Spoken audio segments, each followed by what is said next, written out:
Philippe, I'm giving a very elementary talk. We have to talk about something else some other time for you. Okay, but it's fine. I hope you enjoy it. Yeah. Welcome to my gully. You must be wondering, is it a gully boy scene or not? No, this is my birthday.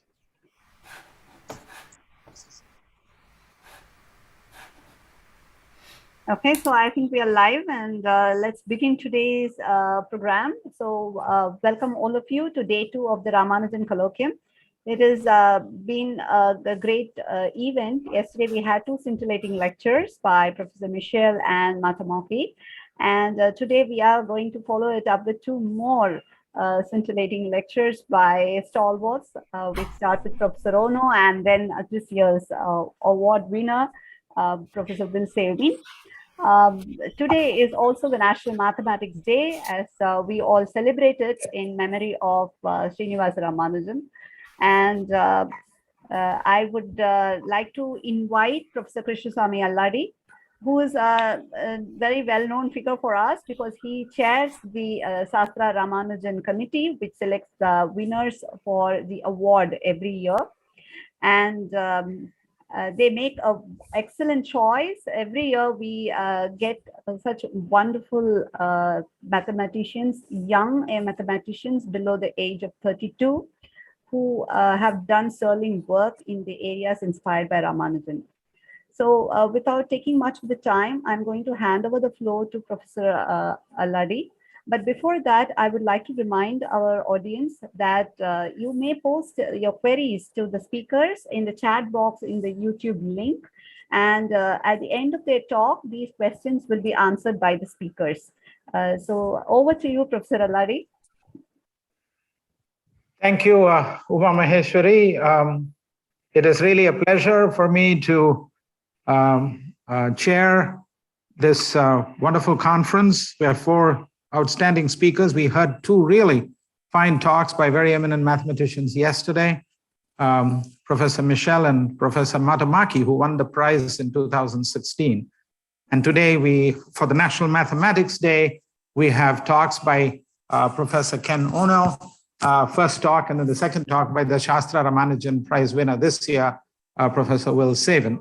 For me, it has always been an annual pilgrimage to go to Shastra and be present there on December 22nd, Ramanujan's birthday and the National Mathematics Day. But under the present circumstances, we have all adjusted to this Zoom meeting, and I thank Shastra for arranging this Zoom conference. Among all the participants over the years for the Shastra conference, it is Professor Ken Ono who has been the most regular. In fact, I think he has attended the Shastra conference every other year, if I'm not mistaken. His last appearance was live in 2019, and now we are happy that he is back here as a speaker this year in 2021. Another thing also I want to mention is that this year, Professor Ono also served on the Shastra Prize Committee, and I want to extend my thanks to him for his valuable input in the selection process. Now, we all have heard of the arithmetic geometric mean, starting from Gauss. Yesterday, Professor, sorry, I'm getting old. He talked about the congruence properties starting from the work of Gauss, Professor Philippe Michel. And so today, Professor Ono is going to start with the arithmetic geometric mean, which actually goes to Euler and to Gauss. But the point is that this elementary idea is so powerful that it is used in algorithms for the computation of pi. But what is more important in today's lecture is the way he is going to set this up in the context of finite fields.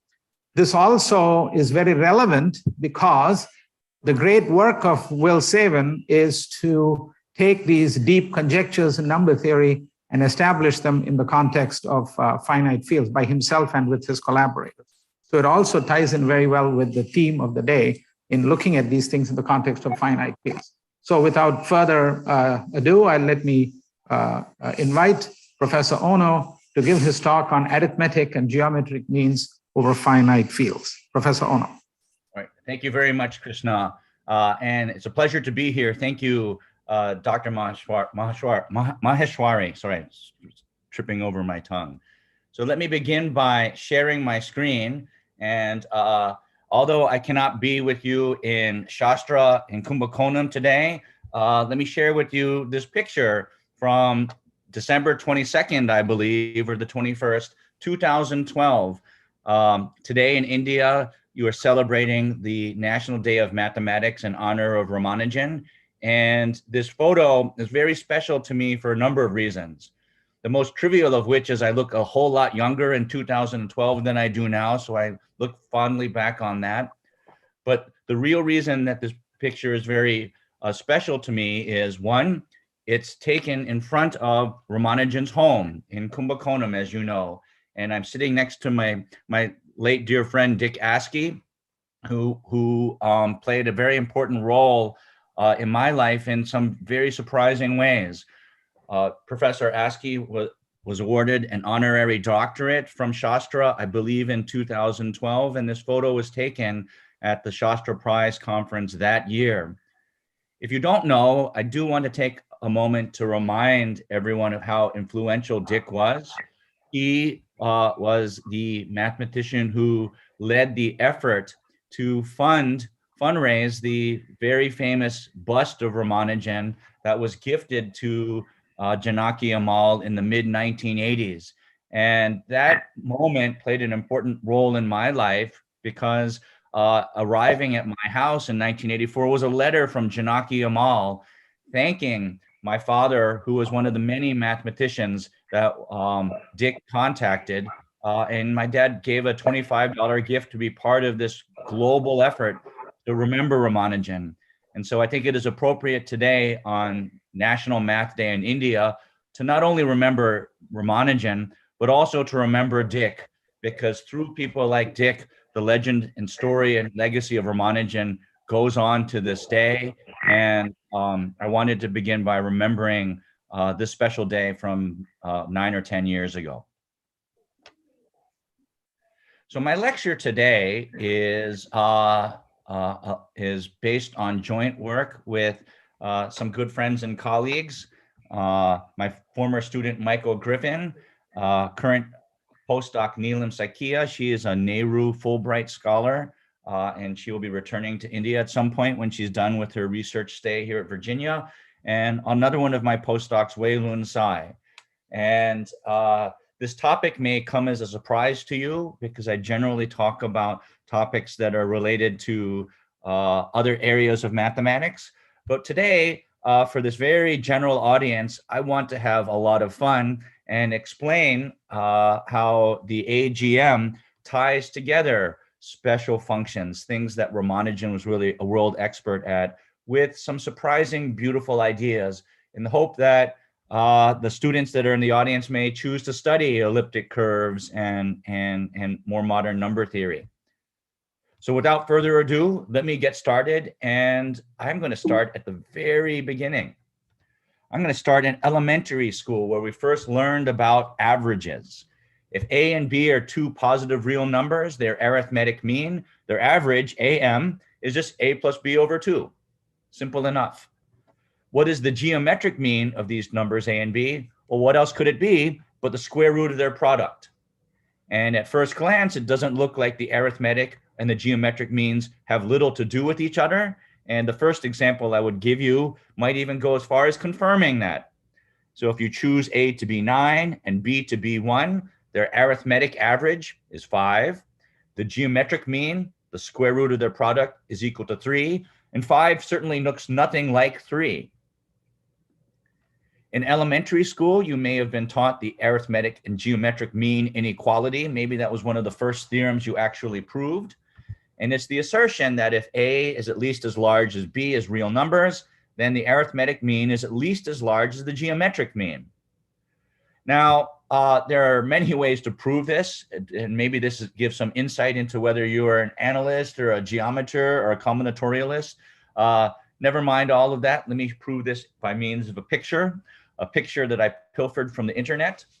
So on the left, you see a large square of side length A plus B, colored in these brilliant colors.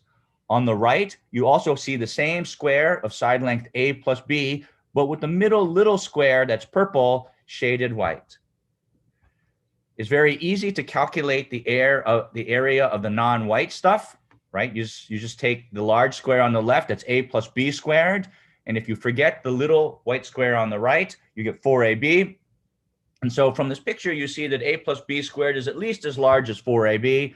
And of course, that's the claim that the arithmetic mean is at least as large as the geometric mean because of this white square in the middle. But the arithmetic and geometric means go much further than the stuff of these pictures, much further than just the stuff of high school algebra manipulation. And so if you've never seen this before, bear with me. The arithmetic and geometric means that I want to speak about today are sequences of pairs of numbers. So if A greater than B are two distinct positive real numbers, the arithmetic geometric mean sequence is an intertwined or interdependent sequence of ordered pairs, AN, BN, defined as follows. The initial sequence, the initial terms in the sequence of the original numbers A, B you start with, and after that, you to successfully take the arithmetic and geometric means. The A's are the arithmetic means, and the B's are the subsequent geometric mean, the square roots of the previous terms in the ordered pair, previous ordered pair. And as a typical example, if you've never worked out one before, a typical example is shown here. Again, beginning with 9, 1, the first arithmetic mean is 5, the first geometric mean is 3. The additive average of 5 and 3 is 4, so you see this 4. Much less pretty is the geometric mean, the square root of 15, 3.8729 ... And if you then take their means, you get 3.9364 ... and 3.9362, and that's already quite telling. And if you go one step further, it's even more telling because I haven't even gone yet far enough for you to see that the arithmetic mean is larger than the geometric mean. They might as well be the same number. And it's for this reason that the process of the AGM is quite useful for methods related to rapid numerical approximation. And as Professor Aladia mentioned a moment ago, Gauss and Euler quite famously made use of the AGM to rapidly compute pi. So I take from Euler, let's start with the two real numbers, a square root of 2 and 1. That gives you an intertwining sequence of pairs, beginning with square root of 2 and 1, as mentioned above. And what we'd like to do is with at every step, every stage in the AGM, after the nth stage, I'm going to define a real number called Pn, where Pn is the square of the nth arithmetic mean divided by this peculiar sum, weighted sum of differences of squares of the terms in the sequence up to and including the nth term. These powers of 2 explode very rapidly, and despite the fact that the AIs minus BI squareds are getting very small, this ends up defining a very rapidly convergent sequence of real numbers. And what did Euler show? Euler showed that pi is the limit as n goes to infinity of Pn. Now, I can't resist but to show you some of the first terms in the sequence because, well, what to say? I can show this to kids in 6th grade and they think it's awesome. So if you just use the term square root of 2 and 1, P1 is 4. Already using the first two terms, you get 3.187 something. Maybe that doesn't look like pi, but you're very happy when, after computing just the third ordered pair, the formula above gives you 3.14168. It gives you the pi to the first 3 decimal places. That's nice. But to really understand the power of the AGM and the power of special functions, I have to show you just 2 more. Using the first 4 terms, P4 gives you this, and using the first 5 terms, P5 turns out to be this. And I've shown you the exact decimal places that these convergents agree with when compared with the digits of pi. That gives you 11 and 20 decimal places, and that's really quite beautiful. If you've never seen this before and you want to learn some beautiful mathematics that's quickly accessible to you, All you need to know are some integral formulas of Gauss that you can learn about, and you need to know about how to rigorously confirm convergence of series, and then you will already have this kind of theorem accessible to you. So in terms of the AGM, what underlies this magical process is this one integral called IAB. So for the rest of the talk, I'm going to introduce some subscripts. And when I introduce the subscript capital R, I will be referring to the classical AGM that I just described to you.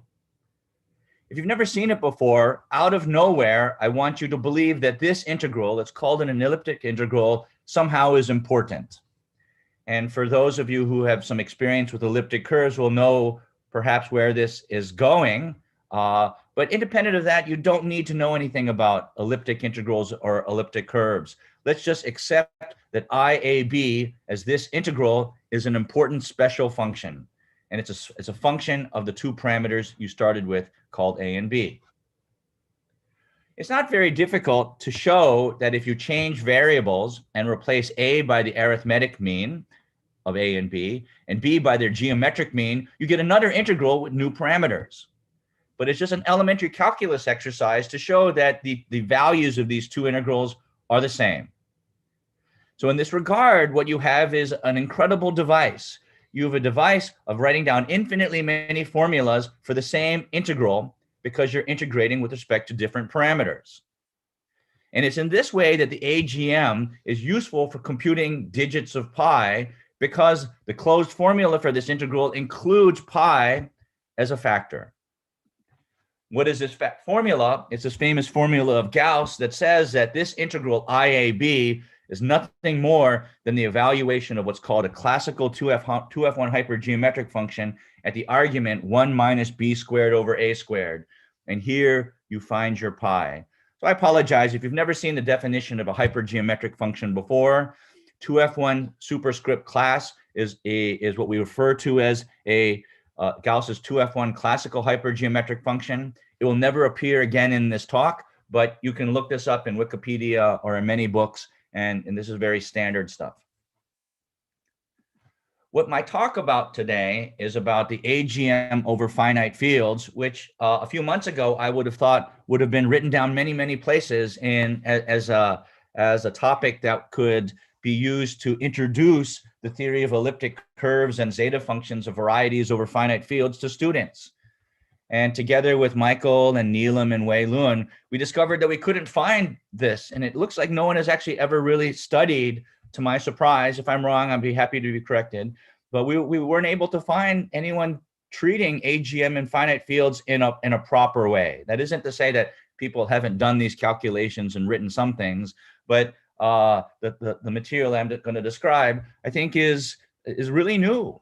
It isn't very deep. Like I said, this is an article that we've submitted and should appear in the American Mathematical Monthly as a fun article.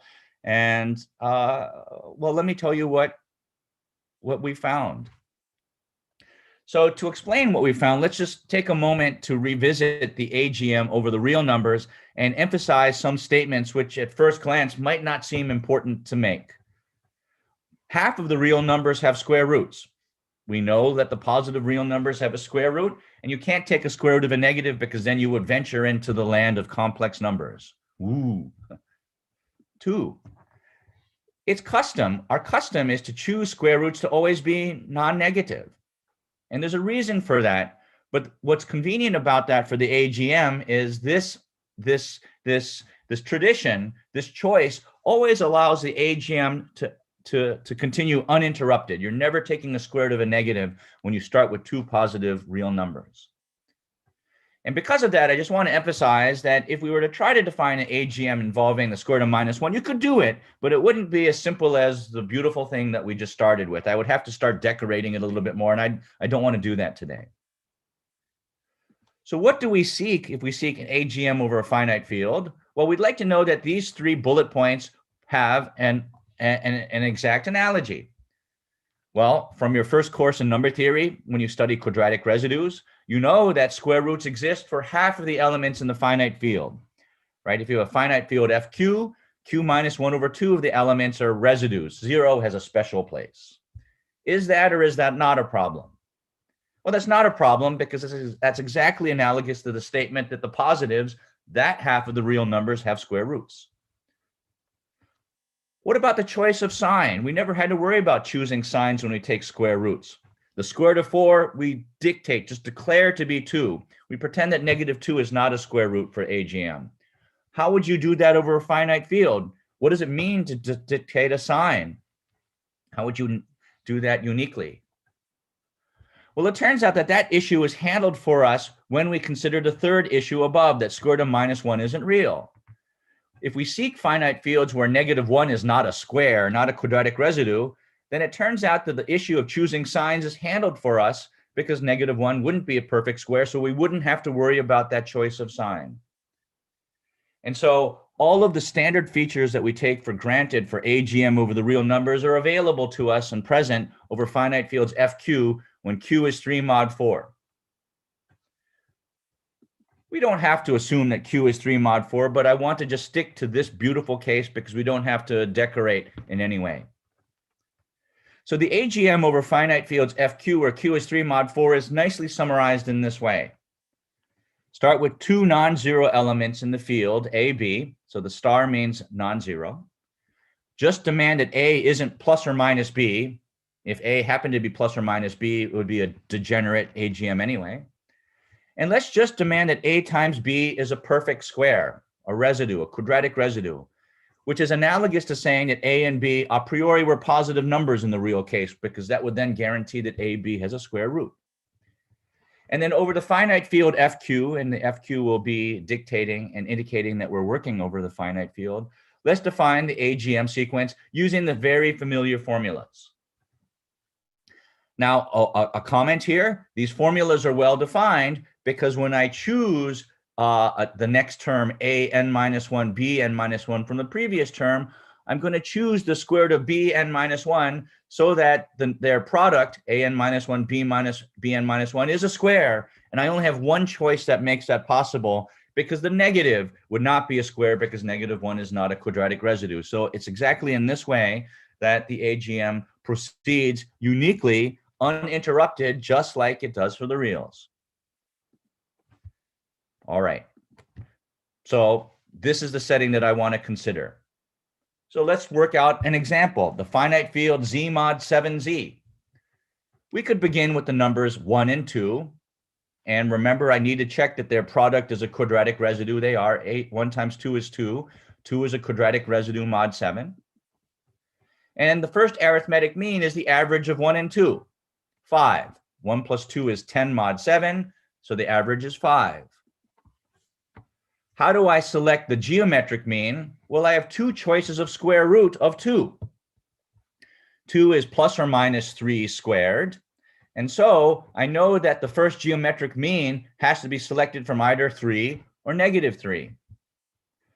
But as I said, I want to make the unique choice so that the product of the new arithmetic mean 5 with this geometric mean is also a quadratic residue. If I didn't do that, the AGM would break. Now you notice choosing the square root to be 5, 5 times 3 is 15, that is a residue. So we must choose B to be 3. If we'd made the wrong choice, -15 is not a residue, so there's nothing to do. And in this way, starting with 1, 2, the next term in the arithmetic geometric mean sequence is 5, 3. Repeat it again, I get 4, 1. Repeat it again, I get 6, 5. Repeat it again, I get 2, 4. Repeat it again, I get 3, 6. And because we're over a finite field, you know at some point I've got to come back and visit a term I've seen before. And what's nice about that is if I repeat this again for 3, 6, I go all the way back to 1, 2. And so this is an orbit.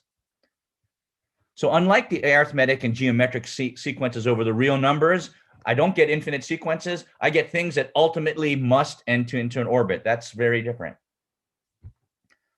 So I ask, what do all of the arithmetic and geometric sequences look like? Something that ultimately ends up into an orbit. Can it be exotic? Well, let's take a moment to just think about it. Averaging is commutative. So whatever 3, 6 leads into, namely 1, 2, is exactly the same as what 6, 3 would lead into. So I know that if I were to start with the arithmetic geometric mean with the sequence with 6, 3, I would only have to append that to the left of 1, 2, because it goes into 1, 2, because as you've seen here, 3, 6 goes into 1, 2. So with this observation, I know that the arithmetic and geometric mean sequence for 6, 3 is just one term longer than what I did and showed you before for 1, 7.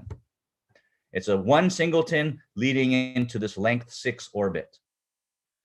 So you know what happens if you try to write down every single AGM over the finite field F7?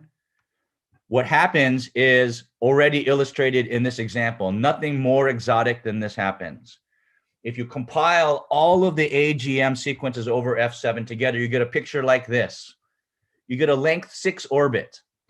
This length 6 orbit is just this orbit. And just like I could append 6, 3 to the left of 1, 2, above every one of these other terms, by reordering the elements, I will have a length 1 tentacle reaching up into this orbit. And so here is a 3D rendering of the arithmetic and geometric mean over F7. You can see why I call it a jellyfish. It's a jellyfish head, 6 nodes up top, with little length 1 tentacles leading up to it.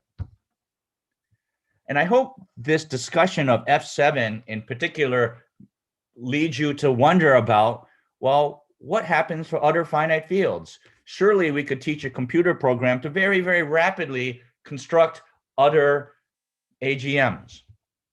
Well, if you were to do that and go through the same calculation that I did with 7, but again with F19, you'll get something that looks like this. All of the nodes that appear in any of the AGMs over the finite field F19 corresponds to one of the nodes in one of these 8 jellyfish. 6 of them have an orbit with tentacles leading up to them, and they are disjoint. They don't overlap in any way. 2 of them have 36 nodes with orbits of length 18, with each node having a little tentacle of order 1 leading up into it.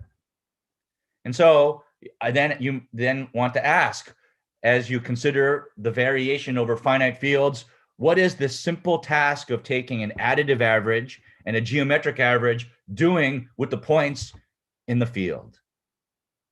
So part of this story is elementary number theory. There's things that you can prove immediately just from your very first course. So let's get that out of the way, because immediately after that, some very shocking things begin to arise. So it turns out that for every finite field FQ, and remember Q throughout is 3 mod 4, if you compile every possible AGM sequence you can over FQ and assemble them like I've done in these last 2 examples, you'll always get a disjoint union of directed graphs where each node is an ordered pair, an arithmetic and a geometric mean. They're disjoint. They all look like what I've just shown you. They all look like jellyfish, an orbit with length 1 tentacles leading up to that. It's very easy to show.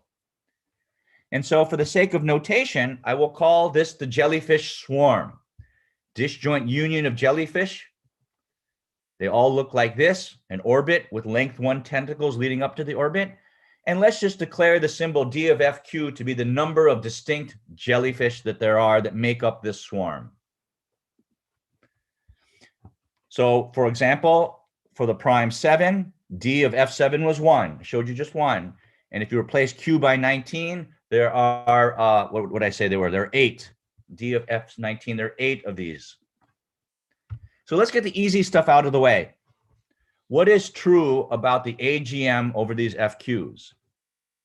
It's very easy to count how many nodes appear in the union of all of these jellyfish in the swarms. It's Q minus 1 times Q minus 3 over 2 many nodes. This is just basically a quadratic residue count, right? Every A, N, and B, N has the property that their product is a quadratic residue. So that's really essentially all that this is giving. It's an elementary exercise to show that every one of these jellyfish is an orbit with length 1 tentacles leading above it. I'll leave that to you as an exercise. By contradiction, so assume that you had a length 2 tentacle leading up to the orbit. You can very quickly get a contradiction for that second node that would have to therefore live below it.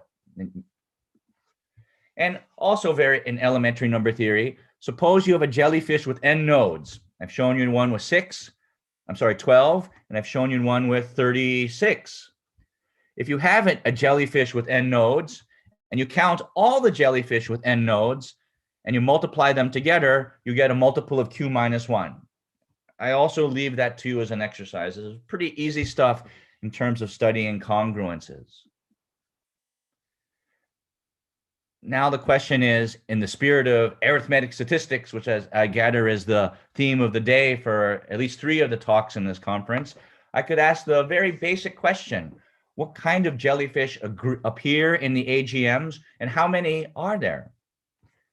So if you consider the finite field F67, you'll find that there are tiny 18-node jellyfishes. And that might not speak to you, but let me remind you what I'm talking about. An 18-node jellyfish has a bell head of length 9 with the tentacles leading up to it. If I gave you an arbitrary element in F67, AB, would you expect that after 9 steps, the very next step would return to the element you started with? Does 9 seem like long, or does it seem short? Well, you can't answer that unless you've done a number of examples. So to assist you, let's consider the prime 83, the finite field 83 elements. There is a gigantic 410 node jellyfish, meaning that there's an ordered pair AB that after 205 steps never returns to a previous step. Only the very next one will return to its previous step. 410 is a long way. If you were to do this by hand, my guess is you would think, I screwed up somewhere. I made a mistake with my arithmetic. I messed up. But no, you wouldn't, because there are jellyfish with 410 nodes. So what explains this chaotic distribution of sizes? Well, I'll tell you answers to questions like that. There are still open questions, but before I get to that, let me show you a table for the purposes of full disclosure to indicate that I did not cherry pick. This is the complete list of the primes Q that are 3 mod 4 up to 283. And for each of them, I show you D of FQ, which is the number of jellyfish that embody the AGM for that finite field. Over F3, there are none. Over F7, there was the one that I showed you. And over F19, there were the 8 that I showed you. But check this out. When you get to 191, there are only 14 jellyfish. The very next prime is 199, but there are 101 of them. Why is it that when you pick an order pair at random, whose product is a quadratic residue, that you expect to almost immediately get back to itself under iterated square roots and averages? For the prime 211, there's 120 jellyfish, distinct directed graphs. But at 223, it drops. There's only 18. That may seem baffling. So what is it that explains the disproportionate consecutive values that continue to pop up occasionally? Like at 479, there are only 18 jellyfish, but at 487, there's 359 of them. So it turns out that to begin to answer these questions, you have to get away from what arithmetic and geometric means mean in terms of their definition. They are glimpses of much deeper arithmetic structure that you would learn about in your first course on elliptic curves. So as I've explained, given a finite field FQ, the AGM can be described as a disjoint union of ordered graphs, directed graphs, each which looks like a jellyfish. Each of these jellyfish, I'm going to view as a taxonomical device for collecting elliptic curves. So every one of these nodes is an arithmetic mean, geometric mean pair, a pair AB. And I'm going to give you a rule that takes every pair AB and gives you an elliptic curve. And then I'm going to realize the AGM as nothing but a collection of these curves. And it turns out that the collection of these curves has beautiful structure that connects to the theory of modular forms, the theory of Hecke operators, lots of lovely things. Although I won't be using those words in this talk. So just a brief primer on elliptic curves, not rigorous theory, but some pointers to why we in number theory really love elliptic curves. We love elliptic curves because it looks like the stuff of elementary calculus. Here's the graph of y squared equals x cubed minus 3x plus 5. In red, you see the locus of the real points. There's, of course, infinitely many of them because I've graphed them for you. But if we restrict our study to the subset of points where the coordinates are both rational numbers, it turns out to be a very difficult problem to sieve out from these infinitely many real numbered points to identify those that have simultaneously rational number coordinates. We have some mathematical theory that encapsulates the structure of these points. There's a famous theorem of Mordell, which is now the stuff of Jacobian varieties, blah, blah, blah, blah, blah.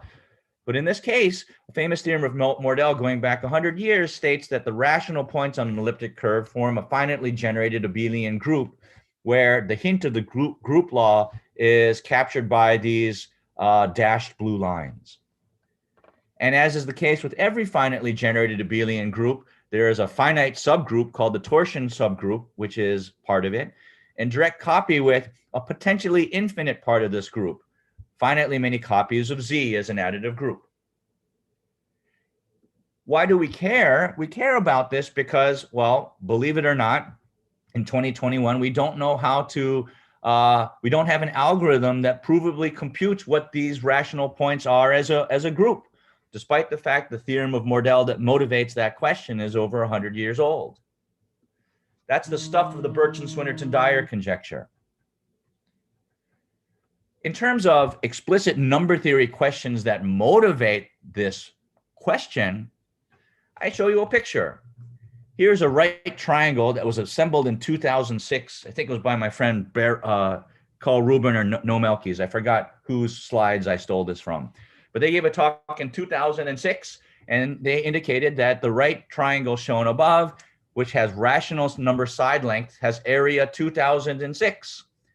And it turns out that the existence of a right triangle with rational number side lengths with this area 2006 is equivalent to the existence of non-trivial points on this elliptic curve, where this 2006 becomes this 2006 squared. It's called the congruent number problem. If you want to know whether or not a positive integer n is an area of a right triangle with rational side lengths, replace 2006 by that n and ask whether there are any points. And then you'll know firsthand why we care about the Burton-Swinnerton-Dyer conjecture. Because without it, we are not quite sure. In the spirit of today, let me remind you of Ramanujan's taxi cab number, 1729, which is, by the way, my license plate. If you ever come to Virginia and you find a car with the license plate CE for Cambridge, CE 1729, pull alongside me, and I'll be driving. 1729 is the smallest positive integer that is a sum of two cubes in two different ways. How do you encapsulate sums of two cubes? This too is a problem of elliptic curves. You could locate these two representations if you knew how to find all the rational points on the curve y squared equals x cubed minus 432 times 1729 squared. If you want to find n as a sum of cubes, replace 1729 by n, there, and you would be staring at this problem. So returning to special functions and returning to AGM, what we want to do is study a particular class of elliptic curves that are among the first elliptic curves you would ever study in a course on elliptic curves, the Legendre normal form curves. So if lambda is an element of any field, in this case, an element in the finite field FQ, other than 0 and 1, E lambda will just be this curve. So as lambdas vary, this is the curve that I'm going to be considering. It's well known, and I don't want to take the time to go into it, but the following things are very well known about every one of these curves. These curves have finitely many points on them over FQ. They themselves form groups. And within these groups, you can find the Klein-4 group Z2 cross Z2. In the very special case where this number lambda is itself a perfect square, in the very special case where this lambda is a perfect square other than 0 and 1, this statement about Z2 cross Z2 can be amplified even more. So again, Q is 3 mod 4, and it turns out the 2-power torsion group in this curve, you can compute in at Z2 cross Z4, perhaps with maybe a larger power of 2. There are not two independent points of order 4. It lives here, and so this is a very important part of studying these curves where this parameter is a perfect square. Great. So what am I going to do with the AGM? So for those of you who are very familiar with the AGM or have a photographic memory, you will have remembered seeing b squared minus a squared very early in my talk in a formula of Gauss. Early in my talk, the symbol b squared minus a squared appeared in my talk in a formula of Gauss. This is the same b squared over a squared, but taken from a finite field. So what I'm going to do is I'm going to take all the ordered pairs in the arithmetic geometric means over FQ. This is the jellyfish swarm. It's the collection of all the ordered pairs that arise at all. And I'm going to map all of those ordered pairs to one of these elliptic curves. And what is the rule? I'm going to take the arithmetic geometric mean pair AB to the curve where that lambda is chosen to be the number b squared divided by a squared, following Gauss. And you'll see that this was a good thing to do. If you do that, the F7, the mod 7 arithmetic geometric mean, which was just that one jellyfish, right? This orbit with each of the tentacles, such as 6, 3. This would map to just this. It's beautiful. When there's congruences, things that look different can collapse and be the same. That bell-held head orbit on that jellyfish that I started with all collapses to one elliptic curve, E4. Remember, that has to be a perfect square. The 6, 3 collapses to be E2. And so the arithmetic and geometric means looks like it only knows 2 elliptic curves. As disappointing as that may be, that's really just a statement about 7 is a small prime. Let's go to F19. In F19, the collection of AGM-directed graphs looked like this. And let me just home in on this particular AGM. There's 12 points here. And above every one of these, there's a similar rule. What is that rule? You take the ordered pair for each node. AB goes to b squared over a squared. And those are the subscripts that correspond to each of those nodes. And you get all of these elliptic curves. And you can see some patterns. 6, 9, 16, 9, 16, 9, 16, 9. I think you get that. 17 goes into 16, 9, 16, 9. And so what you see is there's some very special elliptic curves that are getting mapped together. Now that I've mapped these arithmetic geometric means into directed graphs of curves, right? We know what each of these orbits mean, what each of these arrows mean. It means take 2 means.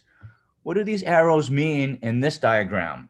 Is it more sophisticated than just averages? Or is it the case that these averages are special cases of very interesting structures on families of elliptic curves?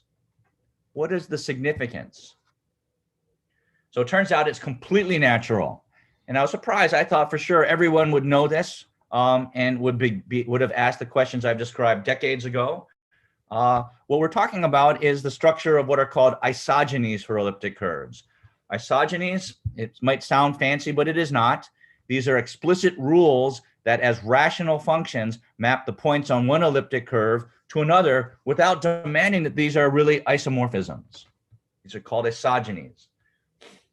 The identity must be preserved, and in the setting I'm describing, there's a very nice feature that the kernels are finite. This is a very generic thing.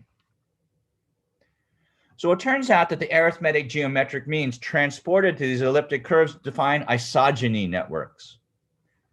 So if you have a finite field with characteristic P and the order is 3 mod 4, then every elliptic curve, Legendre form with parameter that is a perfect square, b squared over a squared, every elliptic curve with parameter alpha squared is in the image of the AGM.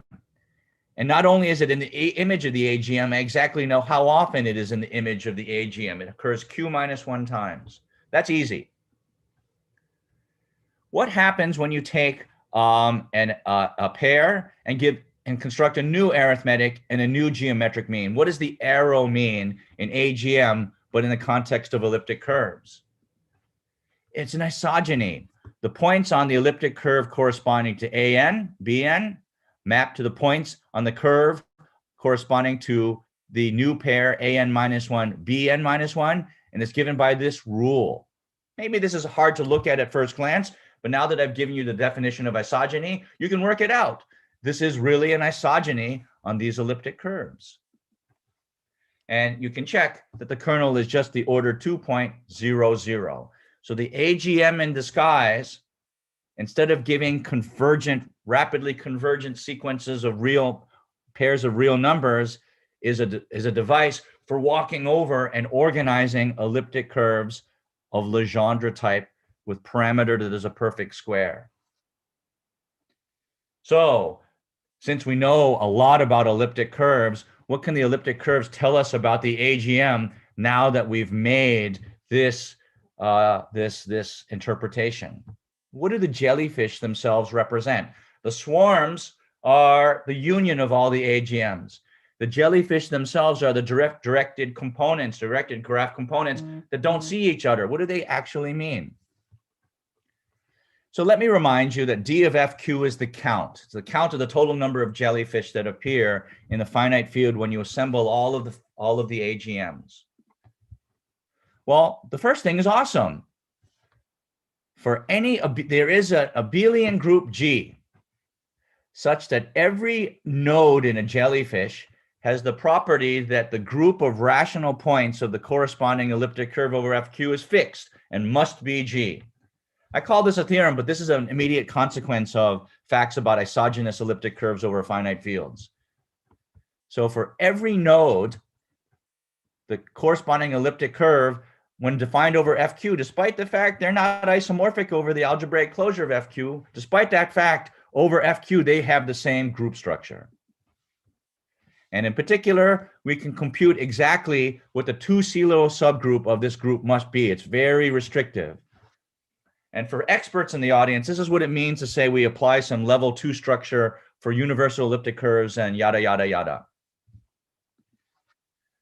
And for people who attended Philippe Michel's talk, regrettably it wasn't me. I had to give other talks because yesterday was still in many places like Ramanujan Day. I'm sure Philippe spoke quite a bit about traces of Frobenius and maybe connections to Gauss actions and cohomology, probably even used maybe the symbols A sub P or A sub Q in his talk. It's customary for us then to compute the order of these groups using the symbol called the trace of Frobenius. And of course, in a jellyfish, since the group is stable, as you walk over all of the arithmetic and geometric mean pairs in a jellyfish, this trace of Frobenius is stable. So how do you compute that number? And this is where we have now come full circle with Gauss. It turns out that this number is exactly a special value of a 2f1 hypergeometric function, which is analogous to the one I started with that was used to compute digits of pi. I will come back to that in a moment, but I wanted to get that out there. This is really hypergeometric stuff. There are varieties that are called hypergeometric type. These are called the Picard-Fuchs varieties. And this is the kind of thing that one looks for when studying those varieties. So as an example of that theorem, let's go back to the finite field F19 and let's home in on this jellyfish. Here are all of these curves. Again, we're mapping the pair AB to the curve whose parameter is B squared over A squared. And despite the fact these curves are generally not isomorphic over the algebraic closure of F19, over F19, they all have 24 points. And as a group, those 24 points make up always the group Z2 cross Z12. It's beautiful. The AGM sees this. It takes non-isomorphic curves, but when over the finite field, they group them together when restricted to that field have the same group of points. That's really beautiful. So now I can begin to address some of the questions. How many jellyfish are there? And remember, I showed you that table where the total number of jellyfish could be wildly different for adjacent primes. How can we address that? Well, number theory allows us to address that now that we've made connection to elliptic curves. So here's a theorem. And the theorem is that if Q is sufficiently large, the number of distinct directed graphs, the number of jellyfish, is at least 1/2 times the square root of Q. Sometimes it was very small, sometimes it was very large. Let's home in on when it's really small. Well, as I've explained, the directed graphs, each jellyfish has the property that the group of rational points over FQ has a fixed group. So if I can give a lower bound for the number of groups that arise, then I get a lower bound for the number of jellyfish. So this is now just very easy elementary arithmetic geometry. There's something called the Hasse bound. And if you keep track of what I was saying with regard to the 2 CELO subgroup structure of these curves, you'll know that the trace of Frobenius lives within the Hasse bound and must also satisfy this congruence property. Well, how many integers s live in this bound that satisfy this congruence property? It's about 1/2 square root of q, right? This is an interval of length 4 root q. This is 1/8 of that. So it's about 1/2 root q would be the number of integers s that lie in this range. So how did we prove this lower bound? We proved this lower bound by establishing for each s that there's at least one group that corresponds to one of these curves. What happens when d is actually small?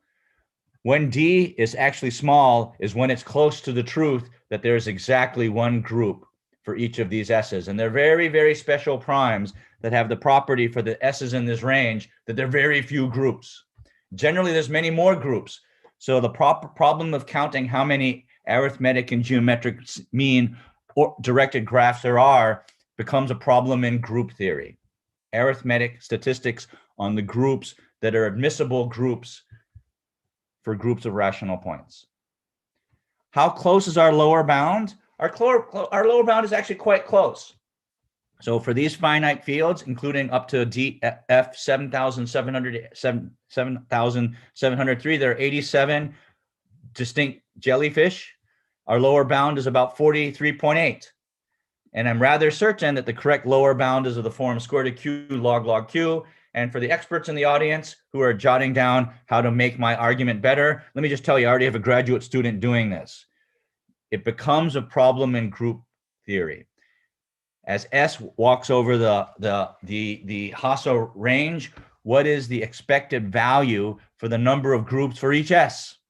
And then you sum them up, and then you study the extremal behavior. And this log q is just a statement that most integers in this Hasse bound are far from prime. And then it's just an elementary, well, I shouldn't say an elementary thing if my student is listening. But yeah, that's how this would go. And if you want to show that there's lots and lots of groups, then you do exactly an extremal group theory problem. And I have the same student also thinking about that problem. Now, you may ask, well, now that I've mapped these nodes, these jellyfish, onto graphs of elliptic curves, some with repetition, you might ask, well, what can I actually say about the curves that actually arise? So here's an E6, here's an E6, here's an E6. Call that the color green. Here's E9, E9, E9. Call that the color blue. Let's call the different curves that arise like colors. Can I count the number of kinds of curves that you get, just like you might count spotted jellyfish for the different kinds of spots that you have? And we can do that. And here is, in an unexpected way, when I started with the AGM, a role in which Gauss appears again, but because of his connection to the study of binary quadratic forms. So binary quadratic form is a homogeneous polynomial of degree 2 as shown above. Its discriminant is b squared minus 4ac, and it's positive definite if the discriminant is negative and has leading coefficient 1. It's well known. You'll learn about this if you haven't seen this before, that the SL2Z acts on positive definite quadratic forms with fixed discriminant. And one of the famous theorems of Gauss that drives the work of everybody that I think has spoken at this conference is Gauss's introduction of the class number and the class groups. The study of the class numbers is ubiquitous. It's related to the problem of the Siegel zero. It's related to the Riemann hypothesis. It's related to like everything that we like to study and find difficult in statistical phenomena in number theory. And yet these functions and numbers are very easy to define. Gauss famously defined his class number to be just the number of orbits, the number of equivalence classes of quadratic forms with this fixed discriminant under the action of SL2Z, and went on further to show that these orbits form finite abelian groups. If the discriminant is -4, the class number is 1, because you can never escape being x squared plus y squared up to change a variable. For the discriminant minus 84, I've dropped the x's and y's, but you can guess these are the coefficients of the quadratic forms. There's 4 of them up to SL2Z. And so the class number is 4. And as a group, this is one of our groups that we get in our AGM, Z2 cross Z2. What does this have to do with AGM? It has to do with the fact that the spots on the curves on these jellyfish are counted by class numbers. So if you've never seen this before, let me just say elliptic curves are usually grouped together by their isomorphism classes. That's not isogeny classes. These are isomorphism classes. And the standard invariant that is used to collect them together is the J invariant. There's a formula for the J invariant that you can write down from the defining equation. And I'm now going to define a function called M, FQ of S, to be a count, the number of different J invariants among the jellyfish over FQ that have AQ of I equals S. That was the order, essentially the order of the groups that you get. How many distinct J invariants do you get? So there could be different jellyfish that correspond to the same group orders with different groups. And among those, you can also get very different J invariants. So this function MQ of S is aimed at counting that. And what is our theorem? Our theorem is if this count is not 0, then what you actually get is a generalization of Gauss's class number, a Hurwitz-Kronecker class number. The number of isomorphism classes for a fixed trace S over a finite field FQ is a decorated class number of Gauss. How awesome is that? For experts in the field of number theory who are familiar with trace formulas of Eichler-Selberg type, or who are familiar with questions related to the Sato-Tate distribution for elliptic curves over finite fields, these numbers are ubiquitous. So the class numbers count the spots that arise in AGM. Let me give you an example. The J invariant for the Legendre curves is this rational function in lambda. And remember, the lambda are the numbers that I map the pairs to. So over F19, let's consider the 2 jellyfish that have trace 4. There's 2 jellyfish that have trace 4. And they were the 7th and 8th jellyfish. And if you take their union, that maps to 4 elliptic curves. If you compute the J invariants of these elliptic curves, 2 of them, E7 and E11, have J invariant 5. They actually are isomorphic.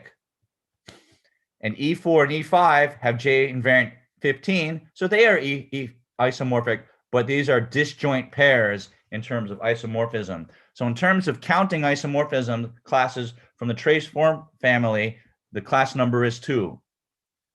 If you plug in, Q is 19 and the trace is 4, the class number turns out to be also 2.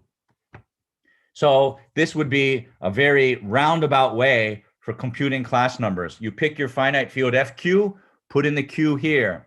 You want to compute a trace, square it, and compute this class number. The end output would have been the same as counting the spots in the jellyfish that we had assembled. And I find that rather beautiful.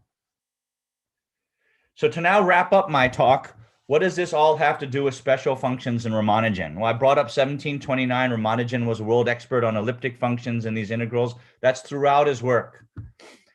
These ideas in finite fields are not throughout his work unless you go the special route of studying things called zeta functions, Galois representations, which have now come full circle, which is very, very closely related to the kinds of things that I think you'll hear in the next talk.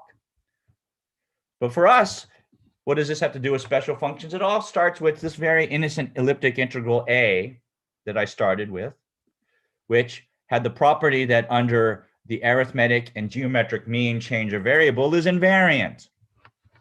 Whenever you have infinitely many formulas for the same number, you probably have a beautiful process that gives you something. In this case, it gives you the rapid convergence to pi. And what was the vehicle for taking this infinite sequence of formulas for one number? It's Gauss's hypergeometric evaluations that you can evaluate at every single step along the way. And in this way, you can get to pi. So what does it have to do with finite fields? what this has to do with finite fields is how could you turn this integral into something over finite fields? And I apologize for missing Philippe's talk, but this must be like a toy model of something like that, where periods and volumes can be turned into traces of Galois actions, Frobenius actions on cohomology. In this case, the simple-minded way of doing that via special functions is to turn an integral into a sum, and where you turn a quadratic square root condition into something involving quadratic residues. So this integral of this square root turns into what must be, over a finite field, the sum over the finite field, the product of these Legendre symbols. Phi q is a quadratic residue symbol. What are the arguments x minus 1 with x minus 1 minus b squared over a squared? They are the individual factors in this denominator. In his PhD thesis in the 1980s, John Green defined a theory of hypergeometric functions over a finite field. And he was able to show that the right definition, given arbitrary characters a, b, and c, would be sums over the finite field like this. And let me just say, it's very easy to write this integral in terms of his functions. Where b is phi, where b is phi and c is the identity trivial character, and a is also the quadratic character. These bars means complex conjugation. So these finite field hypergeometric functions satisfy that the sums that I want to start with in my Agm over the finite field is this. And what's magic is all of those change of variables that Gauss and Euler needed for their calculation of pi carry over mutatis mutandis to this sum. No change. So now compare with Gauss.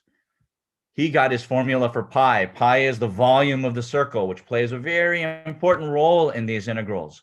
What is the volume of the finite field? It is its order, q. And the arguments are the same. So Neelam, Michael, Waylun, and I arrived at this by first noticing these expressions. And we knew right away all of the things that underlie the arithmetic and geometric mean would hold over finite fields. So we just asked, what does every little lemma mean along the way? And that's where you get the jellyfish. That's where you get class number formulas. And that's where you get this problem of counting the kinds of groups that arise for families of elliptic curves, which is very much in vogue today in arithmetic statistics. If you consider a family of abelian varieties over a finite field, what are the different groups that you get by either specializing the variety or studying a one parameter family of varieties over like the J line? And this is very much in vogue. So just to conclude, what was the point? The point was to explain this very beautiful picture, and then to say that the analog of the AGM over the real numbers, which is a device for rapidly converging to transcendental numbers, the periods, over finite fields, instead of rapid convergence, it's a method of organizing. It's a method of organizing the elliptic curves in isogeny networks. So the takeaway is, I hope you find that the child's play of playing with AGMs over finite fields is something you could teach your elementary number theory classes and quickly get to difficult questions. Maybe inspiring students to go on to take algebraic number theory and a course on elliptic curves. And as I said, this AGM is an organizational device. Out comes class numbers, out comes J invariance, the things that you expect. And what underlies all of this is the stuff of Gauss and Euler and their hypergeometric functions, which are very much along the lines of things that Ramanujan really loved, have finite field analogs that underlie what I've described. Are there deep questions? Well, sure. And if anything is proof of that, Will be giving his award-winning lecture next, and you'll see the cutting edge kinds of questions related to varieties over finite fields in the context of combining very deep arithmetic geometry with cutting edge analytic number theory. And with that, let me conclude. Thank you very much.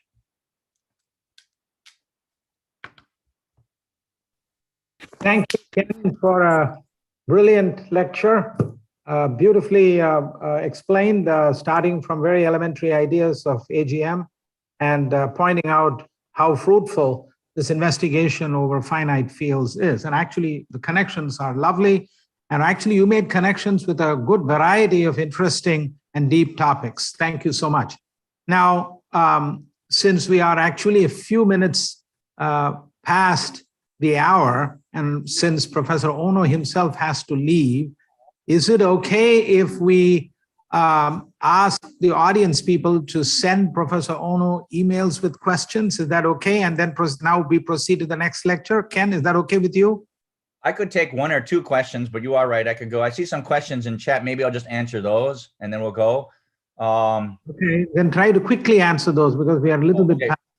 Okay, the first question is, why is this integral called an elliptic integral? This is related to the theory of elliptic functions, which leads into computing things like discriminants and periods of elliptic curves. Is there a possibility for functions other than the AGM to give better approximation? Oh, this is a very, well, so what does it mean, other functions? Special functions include functions that are certainly good at this. So the answer is yes.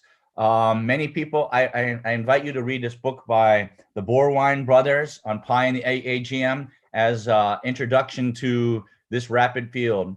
Bruce Berndt has had students work on this sorts of things, and this is still a very, very fun topic. Question from Hariharan, any computational? No, I haven't done this computationally, but it's not very difficult to compute class numbers rapidly, so you can compute D of FQ quickly. Why is jellyfish so named? I asked my wife what she thought these looked like. She said straight away, jellyfish. Just like earlier this year, she named something Batman. So Erica, thanks to her for calling us jellyfish. Wonderful, everybody. Congratulations, Will. And it was a pleasure being with you today. We thank Professor Ono again for a very scintillating lecture. Thank you, Ken. Right. All right. Enjoy the day. Goodbye, everyone. All right. Congratulations, Thank Will. you. Thank you. Thank you. So, Will, do you want to share your slide just to see that it works? Yes, 1 second. Why do I not have it up top? Yes.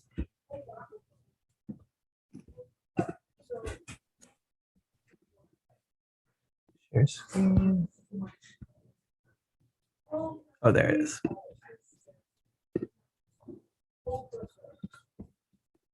Excellent. Yeah, I'm able to see it very clearly. Then if I full screen, that should be even better. Great. Okay.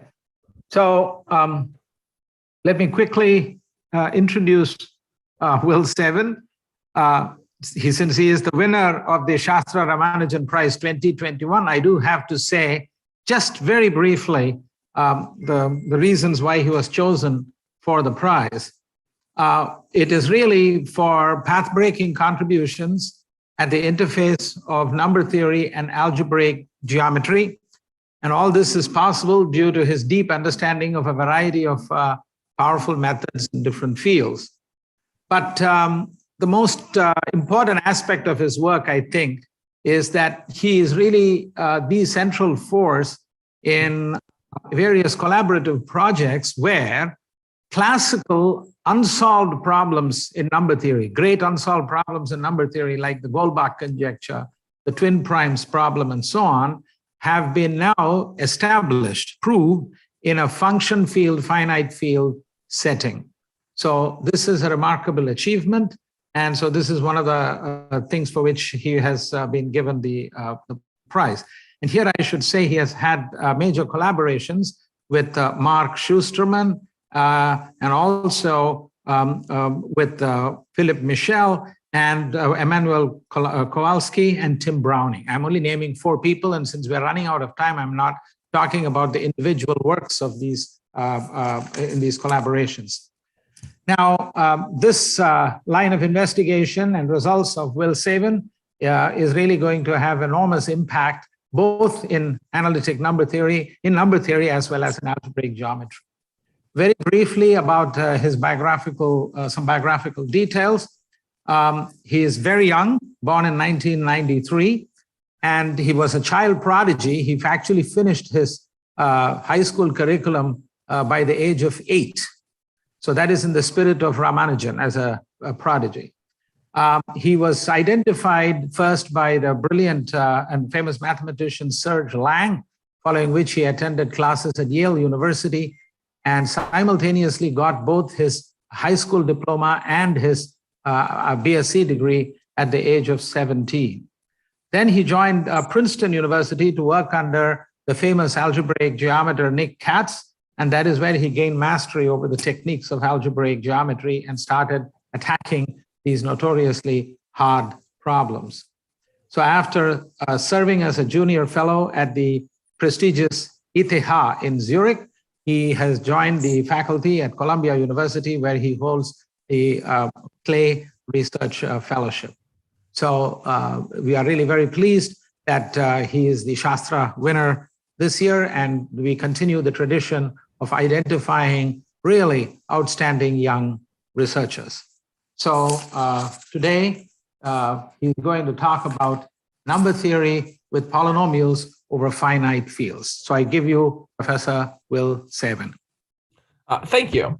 So I'm going to begin by talking about a classical problem in number theory, which has already shown up in some of the previous talks, which is the twin primes conjecture, which states simply that there are infinitely many natural numbers n, such that n and n plus 2 are both prime. For example, 3 and 5, 5 and 7 are prime, 11 and 13 are prime, 17 and 19, 29 and 31, and so on. And this conjecture emits a generalization, which was due to de Polignac, which says that actually for any non-zero even h, there's infinitely many n's such that n and n plus h are prime. So there's infinitely many primes separated by 4, infinitely many primes separated by 6, and so on. And as Philippe discussed in his talk, there has been a lot of progress on this conjecture in the last 10 years. Work of Yitang Zhang, a polymath project, James Maynard, and then a second polymath project. And the outcome of all this work was we know this conjecture must be true for some values of h. For example, it must be true for some value of h between 2 and 246, but we don't know for certain it's true for any particular value of h. In particular, we don't know it's true for the classical value of 2.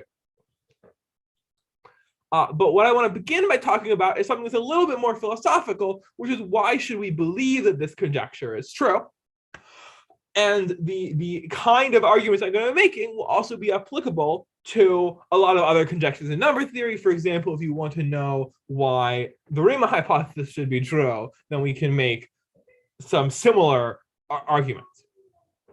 And when you have a conjecture and you want to know if it's true, generally the most obvious place to look, and usually one of the best places to look, is at numerical evidence. So for the twin primes conjecture, we would seek numerical evidence by searching for twin primes. And you can search for twin primes and you can verify there's quite a lot of them. I mean, you see, I didn't have to go very far to find 7 twin primes in this list. But unfortunately, you can also see that the frequency of the twin primes is decreasing. There are, even already on this list, and more so as you go further, there's bigger gaps between twin primes. There's fewer and fewer of them as you go further in the number.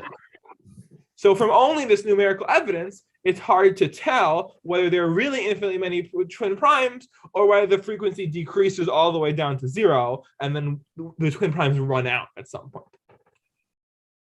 So we would like some additional evidence.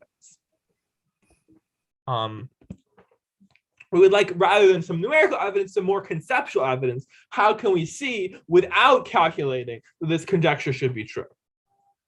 And in number theory, a big source of conceptual evidence for conjectures is to design some model of the phenomena under study. So for example, we could define a model, a toy model of the prime numbers. And we would test that the conjecture holds for this model. So we need a model where it's easier to check that conjectures like this one. And for the prime numbers, a very good model is a random model due in particular to Kramer, where we sort of ignore the traditional primes and we define a new set of primes randomly. We say that each number n is prime with probability 1 over log n. So it's like we're flipping a coin, for each natural number, and if the coin comes up heads, we declare it's prime, and the coins get more and more biased towards tails as the natural numbers grow. And this gives a similar amount of primes as the classical primes, but they're more randomly distributed.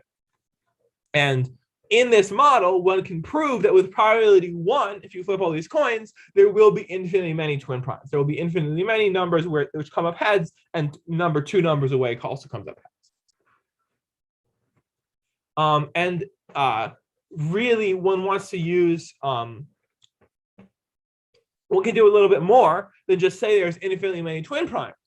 One can actually predict how many twin primes there should be up to a given length, up to numbers of a given size. So for numbers of a given, the numbers at most some fixed number x. And to do this, you really want to use a slightly more complicated model where which takes into account the fact that every prime except for 1 is even, the fact that every prime except for 1 is not a multiple of 3. To take into account that information, it gives you a slightly better prediction. And from this prediction, one can derive a formula for the number of twin primes. Well, it was originally derived by Hardy and Littlewood in a slightly different way. But what this says is it tells you what the number of n less than x should be, where n and n plus h are both prime. And it tells you it should be proportional to x divided by log x squared. And the constant of proportionality is some explicit constant depending on h, where for h is 2, its constant is about 1.3203. So you divide by x over log x squared, it should converge as x goes to infinity to this constant 1.3203. And this is true with probability 1 in this random model. So if you flip the coins, this will almost certainly be true. So it's very reasonable to predict that the same thing is true for the actual primes. And this is something that you can check much more precisely with numerical evidence. You can count the number of primes up to x and compare it against that prediction.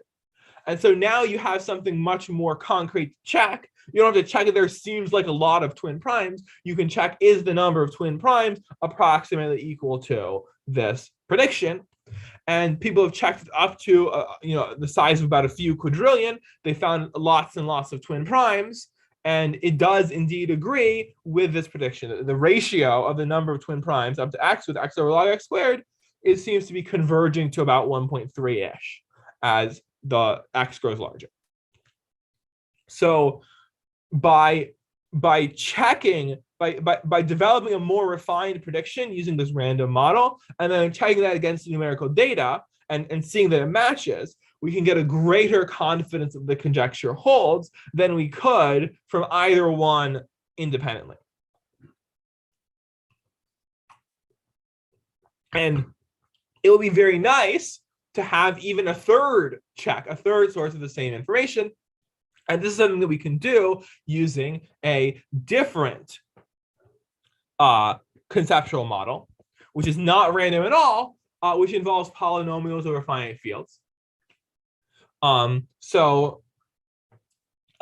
Every talk so far has discussed to an extent these congruences of integers mod p. If you take the congruence classes of integers mod p, they form a field, and those are the simplest examples of finite fields. And I would like to you can sort of pretend that I'm working with that for this talk, but actually for my results, I'll need a slightly different, a more general form of finite fields, which are field extensions of the congruence class of integers mod p. And so for every power of this prime p, there is a unique finite field up to isomorphism. So if the prime power is q, we call the finite field fq. And what I want to work is polynomials in one variable with coefficients in the finite field. So just formal expressions with powers of that one variable and coefficients in the finite field. And I'm going to think of them as a very close analog for the integers. Polynomials of this finite field behave a lot like integers. And you can see this already if you just think about the rules for adding and multiplying polynomials are very similar for the rules of adding and multiplying integers, except that you don't have to carry. When you add digits, you don't get extra carry digits, you just throw those away. And it turns out a lot of phenomena in number theory are sort of insensitive to carrying, and they behave the same whether or not you have to carry. And so because of that, we can transfer concepts between integers and polynomials over finite fields. So the next concept I want to define is an analog of natural numbers. Natural numbers behave very similarly to polynomials with leading coefficient 1, which are also known as monic polynomials. And I'll denote them with a little plus sign here. And with that in hand, we can define prime polynomials exactly the same way we define prime numbers. These are monic polynomials other than 1 with no monic polynomial factors except for 1 in themselves. And you can keep going and going and going, and pretty much every concept in number theory, you can find the analog for polynomials over finite fields. And they tend to behave quite similarly. The polynomials over finite fields tend to be a good model for integers. So just an example, let me state the prime number theorem for polynomials. The prime number theorem for integers, so the number of primes up to x is approximately x over log x. So for a finite field fq, we're going to look at the number of polynomials in fq that are monic of degree d and are prime, and that's approximately q to the d over d. So we'll divide by q to the d over d. That will converge to 1 as d goes to infinity. So here, the classical formula would be x over log x. So q to the d is playing the role of x, and d is playing the role of log x, which would sort of make sense because d is log of q to the d to the base q. So there's a prime number theorem for polynomials that's like a direct translation of the prime number theorem for integers, and that's true for quite a lot of theorems in number theory. So let's make this very concrete. Let's see an example.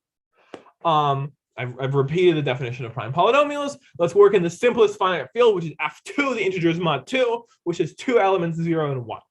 And there are 4 monic polynomials of degree 2 over f2, because there are 2 coefficients are allowed to vary, the 0th power of t and the 1st power of t, and they can each take 2 values, 0 and 1.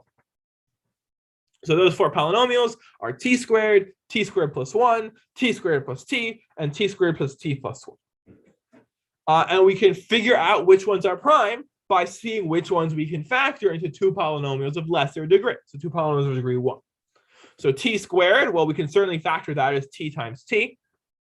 T squared plus 1, it might look like you can't factor it, but it's actually t plus 1 squared, since we're working modulo 2.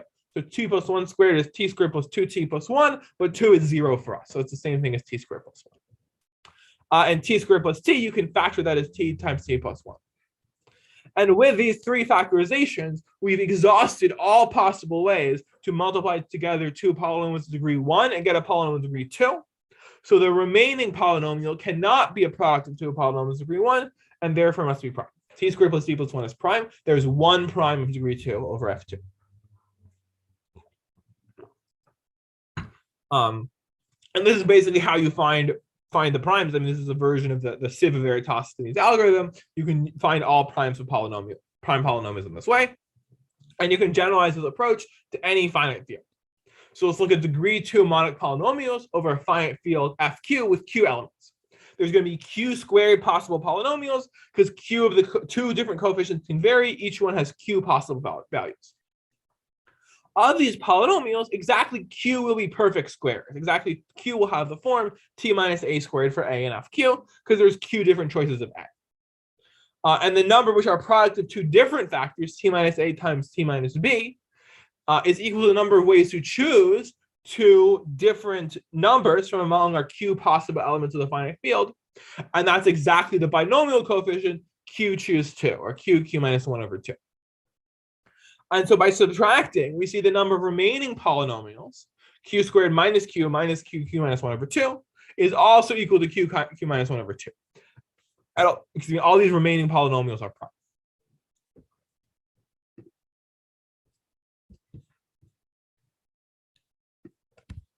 prime. And the number of primes we see is very close. You can see that. The number of primes is very close to q squared over 2, and that's kind of the first case of the prime number theorem, the first non-trivial case of the prime number theorem for polynomials or finite fields.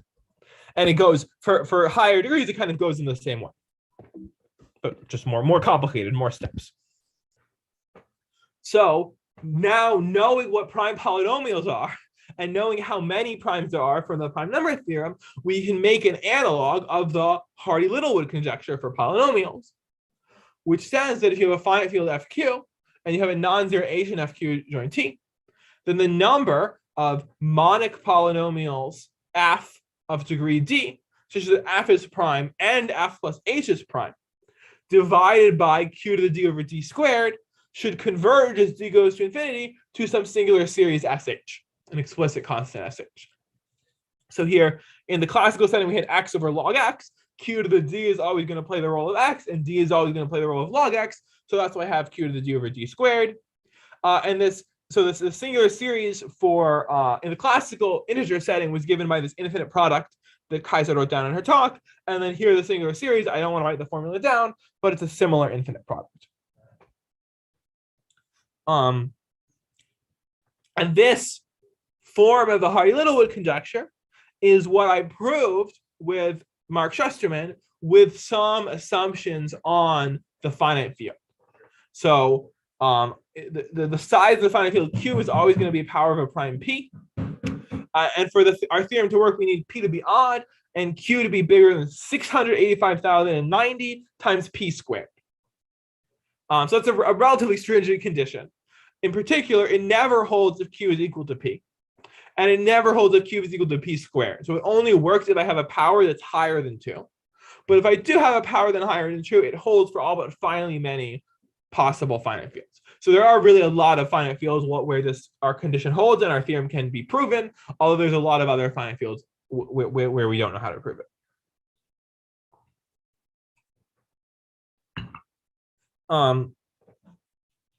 And the thing I want to highlight about this statement is it gives you now a third independent source of evidence for this classical Hardy-Littlewood conjecture. And so we can have a lot more confidence that it's true because the same formula is coming both from a random model and from this polynomial over finite field model, which is entirely non-random. And it's also it also fits the numerical evidence. And so because you have these three different perspectives that are all showing the same thing, you can be more confident that what you're saying is true. I mean, knowing that the twin primes conjecture is true is maybe not the most important thing in the world unless you can actually prove it. But there's a lot of different conjectures in number theory, and you can provide a lot of convincing evidence for many of them in this way.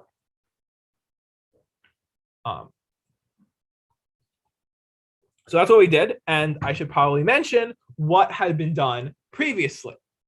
So previous work focused on proving this somewhat weaker statement, which doesn't give you the exact formula for how many f, such that f and f and plus h are both prime, but instead just says that there's infinitely many f.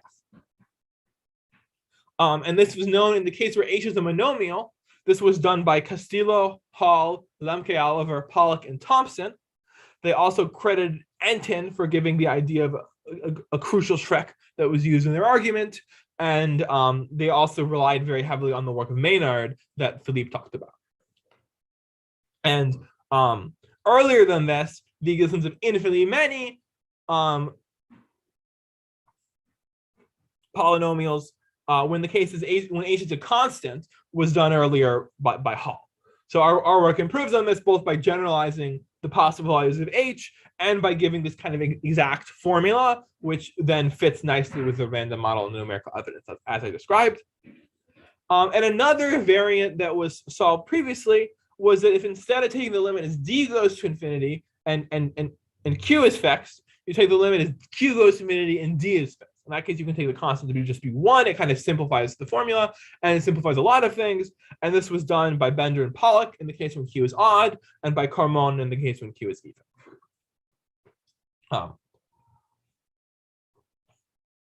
So those are prior works that I should credit.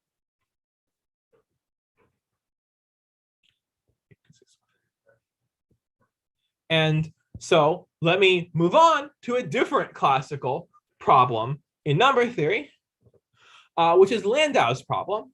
And that's to show that there's infinitely many primes of the form n squared plus 1. I think he phrased it as a problem and not a conjecture.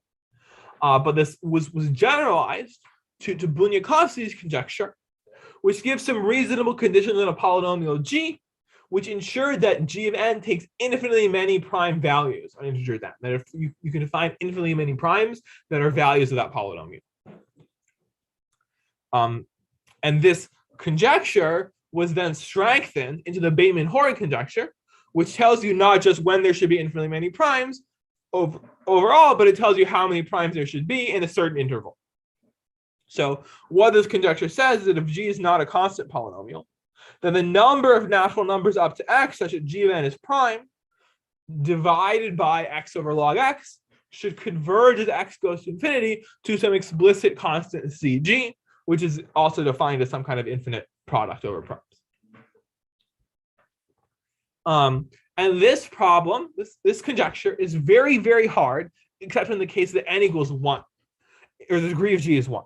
When the degree of g is 1, it's not so hard to see that this is equivalent to Dirichlet's theorem on primes and arithmetic progressions, or a quantitative form of Dirichlet's theorem on primes and arithmetic progressions. But as soon as the degree of g is greater than 1, this problem becomes very hard, and basically nothing is known, except for if we allow polynomials in 2 variables instead of polynomials in 1 variable. There's results of polynomials in multiple variables, of which the most famous, by Friedlander and Ivanich, says that the polynomial n squared plus m to the 4 takes infinitely many prime values. And this is a very powerful result, because most numbers, very few numbers, actually take the form n squared plus m to the 4. And so intersecting that set with a set of prime numbers is quite difficult to do. So again, this is a problem where it seems hard to solve it over the integers, and we would like to check a model where it can be proven. And so this motivates the Bateman-Horn conjecture for polynomials over finite fields. And so the slightly tricky thing about formulating this conjecture is g needs to be a polynomial, but instead of a polynomial with integer coefficients, it'll be a polynomial with polynomial coefficients. Which you can also just view as a polynomial in 2 variables. So g is going to be a polynomial in the variables t and x, and we're going to take f, a monic polynomial of degree d and t, and substitute in f for x, and ask how often, for how many values of f is that prime, a prime polynomial in t. And then we'll divide, instead of dividing by x over log x, we'll divide by q to the d over d, and we expect that to converge as d goes to infinity to a constant cg. Depending on g. And there's one other subtlety, which is we only expect this to be true when g is not a polynomial only in x to the p. So when the exponents of x that show up in this polynomial are not all multiples of p. And that's for things behave weirdly in that case for reasons I'll talk about shortly. And this conjecture is also something that Mark and I proved in a special case. So we're going to work over a finite field fq, where q is a power of prime p. We'll need to assume that p is odd, and we want q to be bigger than 2 to the 10 times 3 squared times e squared times p to the 4. So e here is 2.718. You didn't miss a variable e. I just mean the base of the natural logarithm. And further, our argument works for polynomials of the form x squared plus d. So it's polynomials of degree 2 in x of this special form. We could probably do it for a general polynomial of degree 2 in x, but we just did it for polynomials of the form x squared plus d. In that case, the conjecture is true. The number of prime values is exactly what is expected.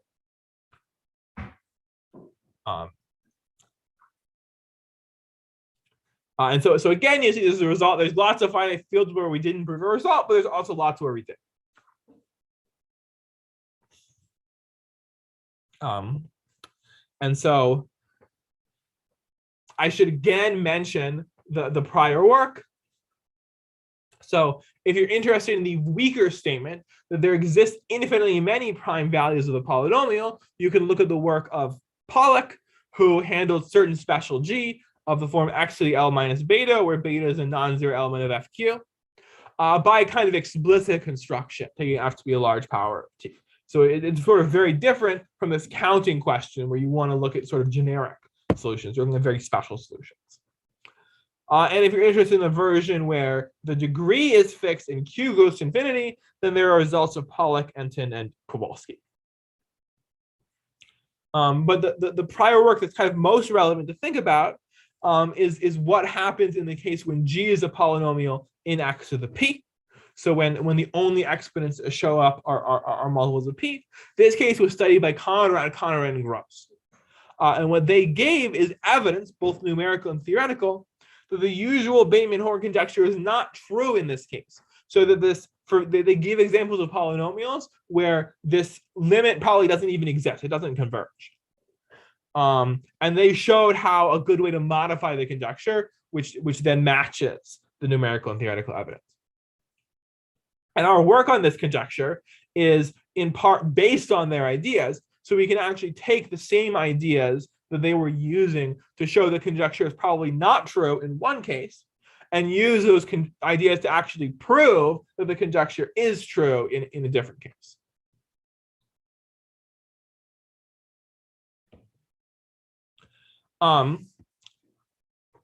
So those are kind of the headline results. I'll talk about a couple different results after, but first I want to say something about how these results are proven and what is the history. And well, as appropriate for this conference, I'll explain the history going back to Ramanujan. So we're going to look at this delta function, which was heavily studied by Ramanujan, which is q times the product of n equals 1 to infinity, 1 minus q to the n to the 24, which is one of the most fundamental examples of a modular form. This is a function of a variable q, and you can multiply out this infinite product to get a power series in q.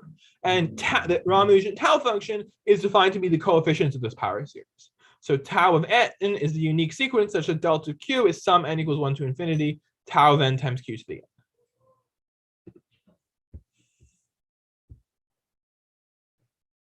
n. And Ramanujan made a bunch of conjectures about the tau function. So one of them is that tau of n times n should equal tau of n times tau of m when n and m have no common factors. And using that reduces the problem of calculating tau to tau of prime powers. And then he had another conjecture relating the value of tau at prime powers to the value of tau at p.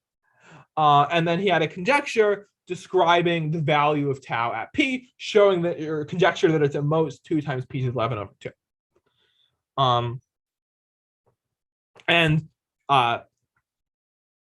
Like a lot of things, Ramanujan did, it seems like it came out of nowhere, and it seems like you'd have to be very, very clever to think it up. And it is very clever. You do have to be very, very clever to think it up, but it doesn't come out of nowhere. You can sort of see, if you think deeply about the other patterns Ramanujan found, then this actually is a very natural inequality to look for. It is kind of the strongest inequality that you could reasonably hope for on the values of tau at prime powers, the values of tau at primes that would also imply a strong inequality on the values of tau at prime powers and other numbers.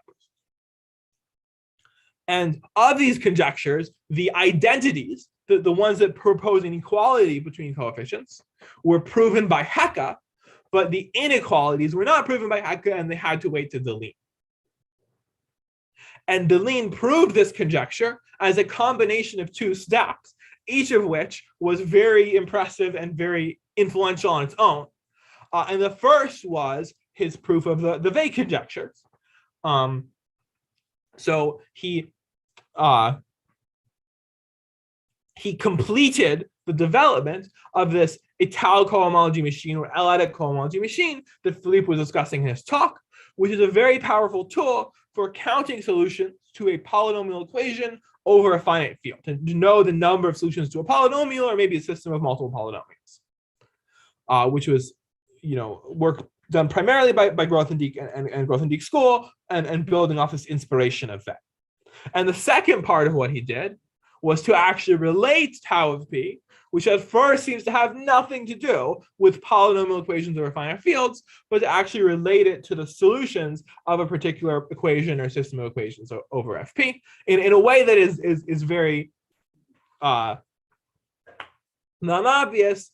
It kind of passes through questions about elliptic curves over fp and the sizes of the isogeny classes, which were discussed in in Kanono's talk, and it requires additional ideas.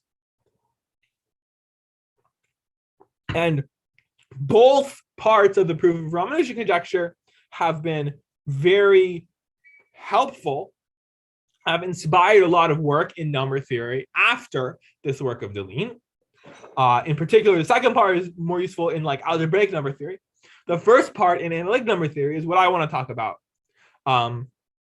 more, because so it turns out that a lot of problems in analytic number theory that don't seem to have anything to do with polynomials over finite fields, you can, by a clever argument, connect them to counting solutions to a polynomial equation over finite field, and then apply Deligne's machinery and get a solution.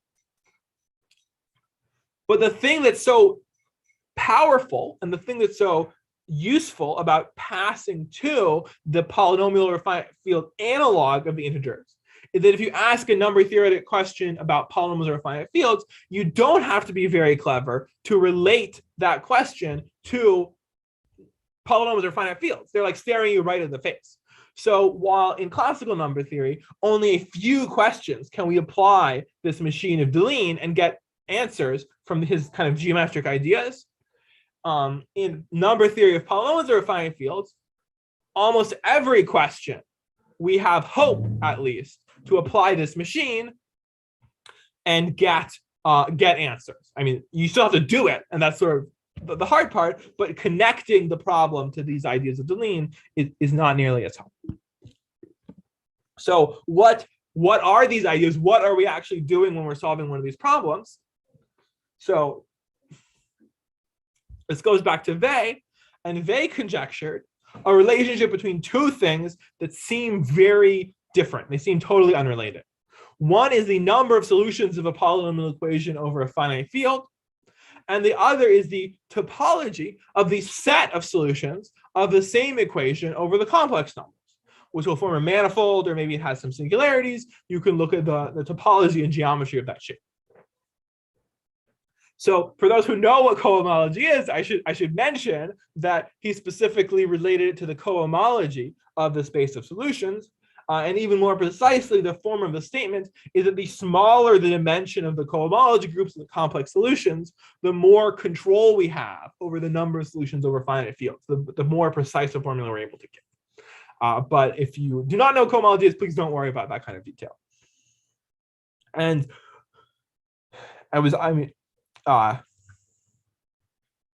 noticing that these things might be connected was already big inspiration, and proving this required Grothendieck and his school to basically invent an entirely new notion of what it means to be a topology in mathematics. They redefined what a topology is in such a way that it not only makes sense over the complex numbers, but also makes sense over finite fields. And then they could use that new notion to relate topological arguments over the complex numbers and over the finite fields, and also to prove new things in the finite field set. And so that gives this notion of a Taylor-Elliptic cohomology. So what we're actually doing when we're applying this space to a particular problem is we're investigating the topology of some relevant space.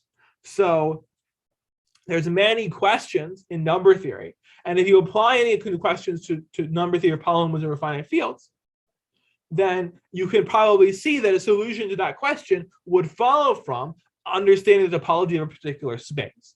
Some of them, the topology is not too hard to understand, others a lot more difficult. And then the creativity is needed when you're trying to understand the topology for a particular problem.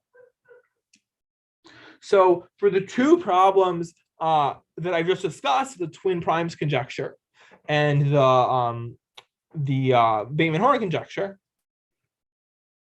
if you sort of directly translate it from number theory to geometry, you would get a space which has a very messy geometry, which is difficult to work with.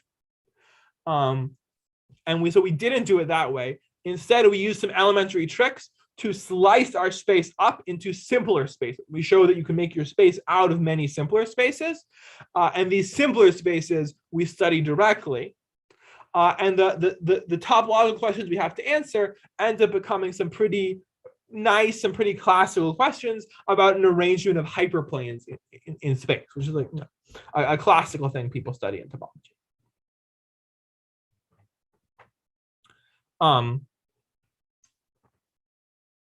So with that basic principle, I want to then discuss one or two more problems where these methods could be used. And so the first one has to do with something which was, of course, very heavily studied by Ramanujan, which is modular forms. So let me quickly give or review the definition of modular forms in the classical setting, which has to do with this group gamma 1 of n, which is a group of 2 by 2 matrices over integers with determinant 1, where the bottom left entry is divisible by your favorite number n, and the bottom right entry is congruent to 1 modulo your favorite number n. And a modular form of weight k and level n is a function of the upper half plane satisfying some conditions. It's holomorphic, it has a growth condition. But the most interesting condition it satisfies is that it's almost invariant under the action of this function, so, of this group. So if you look at f of a tau plus b over c tau plus d, where this matrix a, b, c, d is in gamma 1 of n, and that's related to f of tau up to this factor c tau plus d to the k. And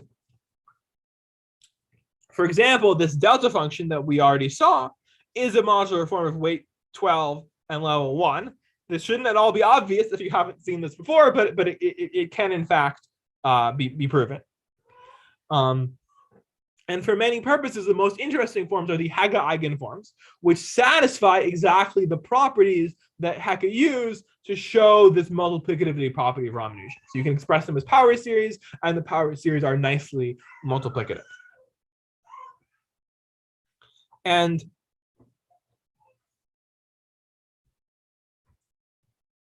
if you have a modular form of weight k and level n, you can ask a very simple question, which is how large values does this function f take? Does it take very large values at a particular point, or is it more evenly spread out, taking similar values everywhere? And before you do that, it's helpful to normalize, to remove this factor of c tau plus d, to make it so you don't need to, it can't take large values just by translating by an element of this group. And so you can do that by taking the absolute value and then multiplying by imp tau to the k over 2, and then by some invariant elementary calculation that's invariant under the gamma 1 of n action.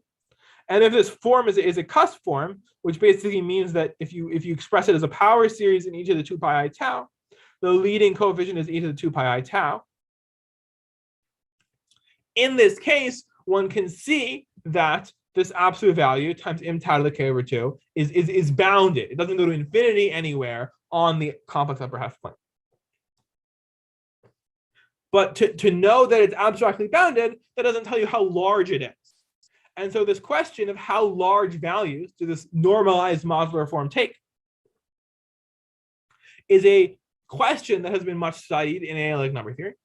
And I don't have time to fully go over what's been said, but I'll mention that a lot of work was done by Blomer, Harkosh, Helfgott, Holovinsky, Hu, Ricotta, Templier, Saha, and also by other people. But they haven't fully understand. We don't have a full understanding of how big a modular form can get, which is, even though it's not quite as elementary as the twin primes conjecture, but still a reasonably elementary problem. And this problem too, we could define an analog for polynomials over finite fields. So what we'll do is, instead of taking n to be our favorite natural number, we'll take n to be our favorite polynomial in T. And we'll look at this group of 2 by 2 matrices with coefficients polynomials in T, where C is divisible by n and D is congruent to 1 mod n. And we will let this group act on the vertices of an infinite tree, the Bruhat-Titz tree, which can also be represented as this quotient of PGL2 of the field of form of Lorentz series in T inverse divided by PGL2 of the field of form of power series, or the ring of form of power series. It's not super important what exactly that is. The important thing is we have this nice analog of the upper half plane in this polynomial or finite field setting. And we can define modular forms to be functions on this plane, which is actually a tree, that are invariant under the action of gamma 1 of n. So in this setting, we don't need to have this extra power, this kth power factor in. We can just take invariant functions. And in this setting, one has analogs of the operators studied by Hegen. One has analogs of the notion of Cuss form, and pretty much every other particular notion for modular forms, there's an analog in this setting. And so we can ask the same question about how large values do these functions take if they're Hegen eigenforms. Are they concentrated at a particular point? Or are they more spread out over space? And so when we ask this question of the integers, it seems like there would be no hope of answering it using geometry over finite fields, which is because over integers, we can only relate the coefficients of modular forms to geometry over finite fields. This was done by Eichler and Shimura, who handled weight 2 forms and related them to elliptic curves, and then Deligne handled forms of arbitrary weight and related them to counting certain solutions. Or not to, I should say to general curves, not to elliptic curves. And then to modular curves. But over FQ join T, it's not only true that the coefficients of modular forms are related to counting points over finite fields, but actually the values of modular forms are related to counting points over finite fields. This was worked out by Drinfeld. And so using Drinfeld's description, we can get a very nice bound using geometry, which is better than the best known results over the integers. But unfortunately, it's still not a full answer to this question. But I think that there's a lot of opportunity for further research in this direction. And I hope that eventually we will be able to get some very satisfying answers to questions about large values in this finite field setting using these geometric tools. And those will shed some light on questions people have been puzzling over in the integer setting.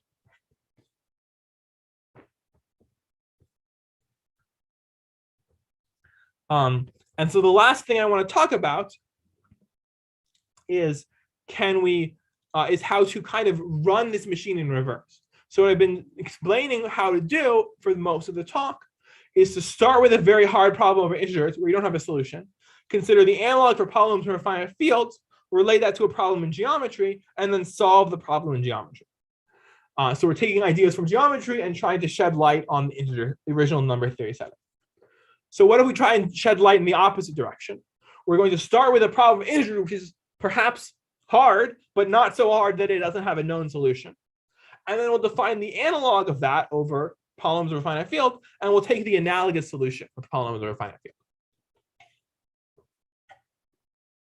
And then we'll use the same tricks to interpret that as counting solutions to a system of equations over finite fields, but we'll now try to derive from that information about the complex solution set of that system of equations.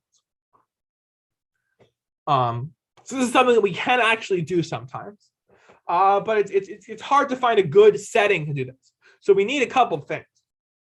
We certainly need a very powerful number theoretic method. If we have a weak number theoretic method that only proves kind of weak theorems, it'll only probably have weak geometric consequences. And the second thing is we need a problem where this system of equations is actually something that geometers have actually care about, right? It's not very exciting to solve a problem that nobody considered before you realize you could solve it. You really want to solve a problem that people have tried to solve before and failed. And it turns out that both of these things are provided by the circle method. So this method was developed by Hardy, Littlewood, and Ramanujan to count the number of partitions of a natural number n into smaller natural numbers. And this was further applied by Hardy and Littlewood to count the number of ways to write n as a sum of the kth powers of small natural numbers. For example, the kth powers of m different numbers. And you think about that, that's a polynomial equation in integers. It's saying x1 to the k plus x2 to the k plus xm to the k, or xm to the k is equal to n. And so Birch further generalized this to count the integer solutions of any polynomial equation, or of a particularly nice polynomial equation with integer coefficients. And so this work of Birch is what we're going to generalize to the finite field polynomial setting. So let's say what the finite field analog of Birch is. We have a polynomial g in variables x1 through xn, and we're counting the number of polynomials f1 through fn and t, such that when we substitute them into g, we get the zero polynomial. And we'll take f1 to fn to be of degree at most d. So this is a perfectly fine counting problem, but there's lots of things we can count. But what's interesting about this is, in addition, it's a meaningful geometric problem, because a tuple of polynomials f1 through fn we can think of as a parametric curve in n-dimensional space. For each value of t, these n numbers give us the n coordinates of a point in n-dimensional space, and as with t varies, we get some kind of twisty curve. And it's not just any parametric curve, it's a curve that stays inside the set of zeros of G. It's a curve on a hypersurface. And so it turns out that the spaces parameterizing curves on a hypersurface is something that is of prior interest in algebraic geometry and also in topology. And there were conjectures about the topology of these spaces that people didn't know how to prove. And so motivated by this, Ellenberg and Venkatesh raised the question of whether we can prove these conjectures using the circle method over finite fields. And this is something that I gave, together with Tim Browning, a partial answer to. And so the first part of the answer is that directly, we can't really do this. Without additional geometric information, it's very hard to prove that the cohomology group is what is expected.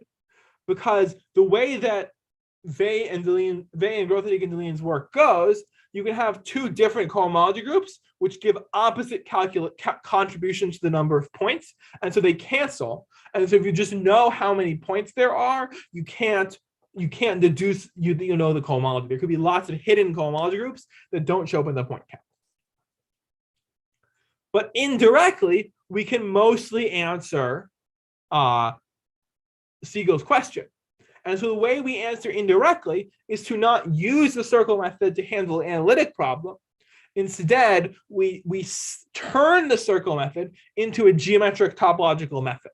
We rewrite the circle method, replacing each step, which is manipulating some function, manipulating some equation, manipulating some sum, and replace that step with a corresponding geometric manipulation. And using that series of geometric manipulations, we can understand the topology, or more precisely the cohomology, of this space of curves. But not completely. What we show is that there's no extra cohomology beyond that predicted by Siegel. So the complexity of the cohomology is at most what Siegel predicted, but we didn't show that it is exactly what Siegel predicted. And the reason is kind of the reverse problem, which is there could be two terms in the formula coming from the circle method that actually cancel and that therefore don't appear in cohomology. So we still haven't proved the full statement. We've come sort of closer than prior work, and I believe that future work building on our techniques should be able to solve the full problem and directly calculate the cohomology, and it should also be possible to generalize this to many future applications of the circle method. And I'm pretty much out of time, so let me stop here. Thank you for inviting me to speak.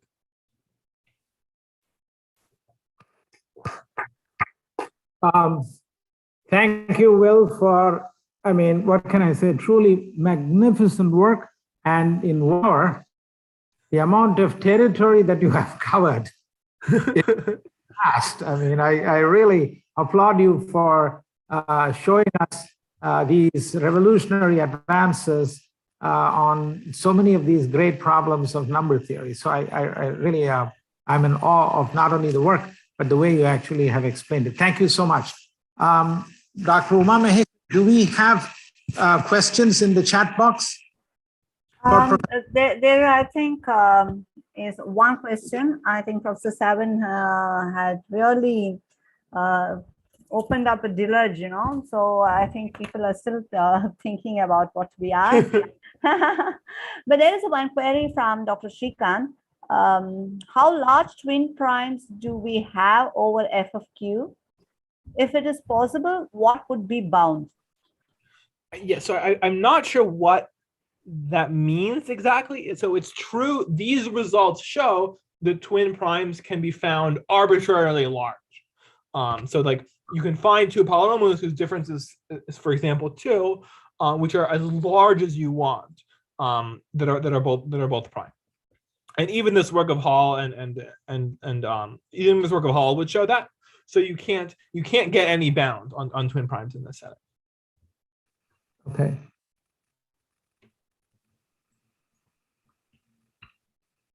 I don't see any other questions. Yeah, well, there are a lot of congratulatory messages for Professor Savan for winning this year's Sastra Ramanujan Award. We hope to meet you in person to receive the award soon, hopefully. Yeah, we hope maybe next year the conference will be held live, is what we are hoping. Yeah. And it'll be possible for him to come to Kumbakonam and see Ramanujan's home. Yeah. So that is wonderful. Does Philippe have any comments or questions? No, we don't know. Anyway, it's really been a truly marvelous experience listening to you. As I said, I think this is an eye-opener, the fact that all of these things can be done affirmatively in this finite field function field setting. So we hope that one day maybe at least one of these big conjectures will be cracked, and maybe these methods will shed some light or give us some insight as to how to proceed. If there are not any more questions, let us first. There's just one more, Professor Alardi. Yeah. Is parameterization of finite number of twin primes possible? What does that mean? I'm not so. One could interpret this parameterization in multiple different ways. I mean, one thing that the topological results show is that the space, the space of twin primes is a complicated space. So it's not possible to give like a simple like geometric description of the family of all twin primes. And what you can is there a certain explicit, for polynomial finite fields, there are certain explicit families which can be parameterized. So the work of Hall involves writing down very exact formulas for some special twin primes over finite fields. So there are special twin primes which you can give a kind of parametric formula for, but the general case you cannot. I have one question, mostly of a historical type. Early on in one of your slides, after stating the Hardy-Littlewood conjecture about the number of twin primes and actually more generally actually of K tuples, you stated a corresponding conjecture for the polynomial setting, and you said you proved this. Who is that conjecture due to? I don't know exactly. I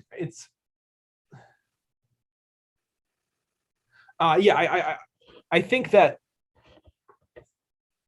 I don't know who first wrote that down. I think it's the kind of thing where once, if you're familiar with the setting of polynomials over finite fields and the setting, and then you're familiar with the classical Hardy-Littlewood conjecture, then it's not so hard to write down this conjecture. Okay. So I just wanted, okay, all right, it is sort of like, I mean, I'm not comparing it exactly like you had the twin primes conjecture, and then everybody talks about Polignac's thing where he replaced 2 with an even number. So this is not that simple. You have to formulate it correctly. So I was wondering which mathematician actually first sort of stated it in that form. That's all. That was my question. Yeah, I don't know. I'm probably, my guess is one of the people that did work, that I cited there, probably one of them did it first, but I would have to, go check all the papers and see if any of them. All right, no, just a curiosity, that's all. Anyway, let us thank our speaker one more time. Really brilliant lecture. Thank you, Will. So this is really, I would say, the lecture now for the Ramanujan Day. We have celebrated it in a really wonderful manner with this prize lecture by you. And I think we also have to thank Shastra for not only having the prize, but for arranging this conference on Zoom. I think it is for the benefit of everyone. Thank you, Uma Maheshwari. Thank you, Dean Swaminathan and the organizers of Shastra for this. And my thanks once again to all the speakers, starting with Philip Michel and then Kaisa Matamaki, Ken Ono, and now finally Will Savin for a wonderful set of talks. Really, this is a wonderful way to celebrate the National Mathematics Day. Thank you. Thank you all. Thank you very much. Okay. Bye-bye.